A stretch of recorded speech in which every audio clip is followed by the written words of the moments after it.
حضور نبی رحمت صلی اللہ علیہ وآلہ وسلم نے اس دواجی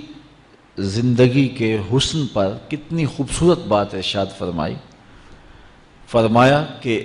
عورت کے بیوی کے مزاج سے آپ کو موافقت نہیں ہے، اس کی کچھ عادتیں تمہیں ناپسند ہیں تو اس کی کچھ ایسی عادتیں بھی ہوں گی جو تمہیں پسند ہوں گی۔ تو ادھر بیوی کو یہ ارشاد کیا کہ اگر اللہ کے علاوہ کسی کو سجدہ جائز ہوتا تو میں خاتون کو حکم دیتا کہ وہ اپنے شوہر کو سجدہ کیا کرے۔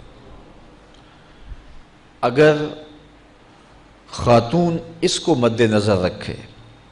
تو شوہر کو شکایت پیدا نہیں ہو سکتی، اور اگر شوہر اس حدیث کو مد نظر رکھے کہ اس کی کچھ عادتیں مجھے ناپسند ہیں تو کچھ عادتیں ایسی بھی ہیں جو مجھے پسند ہیں، یہ ماں باپ کا گھر چھوڑ کے آئی ہے، میرے لیے وطن چھوڑا ہے، اپنا آبائی گھر چھوڑا ہے،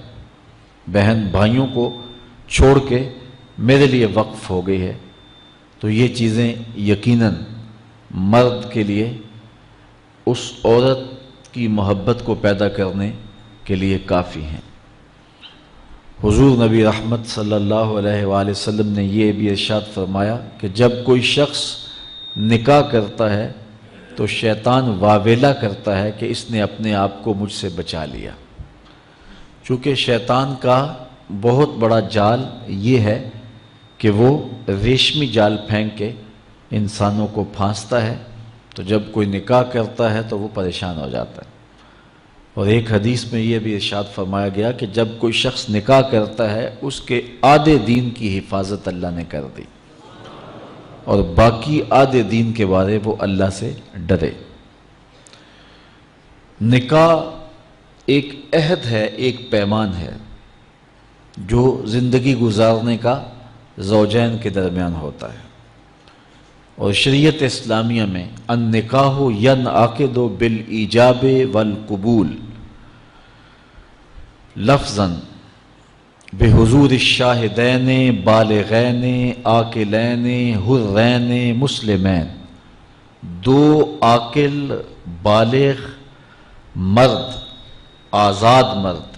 یا ایک مرد اور دو مردوں کی موجودگی میں ایجاب اور قبول کا نام نکاح ہے۔ اور اس نکاح میں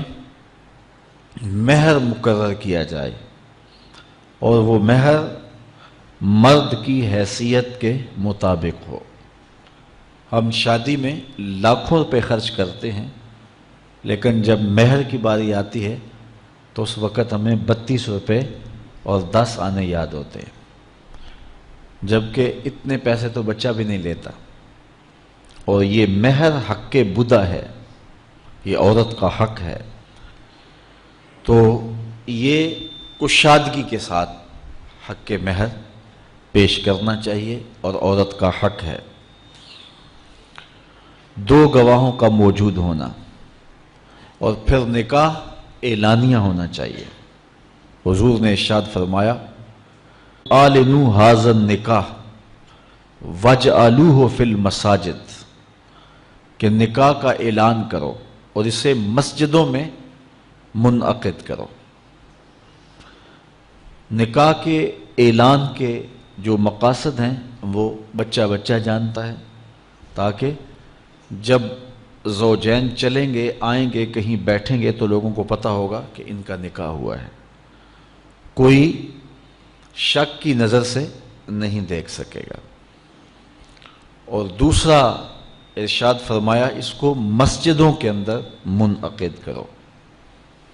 اور پہلے نکاح مساجد میں ہی ہوا کرتے تھے،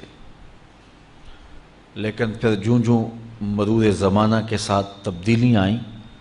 تو ایک تبدیلی یہ بھی آئی کہ نکاح مسجدوں میں نہ ہونے لگے۔